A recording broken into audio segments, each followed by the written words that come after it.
نحمده ونصلي على رسوله الكريم اما بعد فاعوذ باللہ من الشیطان الرجیم بسم اللہ الرحمن الرحیم رب اشرح لی صدری ویسر لی امری واحلل عقدۃ من لسانی یفقہوا قولی۔ السلام علیکم ورحمۃ اللہ وبرکاتہ۔ ناظرین، پروگرام شہر رمضان کے سلسلے میں آپ کی خدمت میں حاضر ہیں۔ گزشتہ پروگرام میں ہم نے انسانوں کے ساتھ ہمدردی اور غمخواری کی مختلف شکلیں دیکھی۔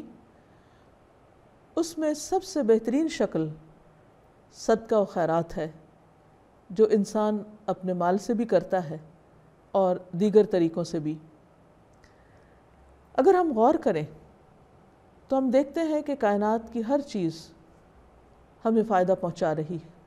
سورج، چاند، ستارے، دریا، پہاڑ، پھل، پھول، جانور، یہ تمام چیزیں انسانوں کو مختلف طریقوں سے فائدہ دے رہی ہیں، چاہے ہم اس پر غور کریں یا نہ کریں۔ مثلا سمندر کو آپ دیکھیے کہ کس طرح اس کا پانی بھاپ بن کر اوپر اٹھتا ہے۔ ہوا کو دیکھیے کہ وہ اس پانی کو اٹھا لیتی ہے۔ بادل بن جاتے ہیں تو بادل چلنے لگتے ہیں، پھر بادل برستے ہیں انسانوں پر اور بارش آتی ہے اور ہر طرف ہریالی ہو جاتی ہے، اور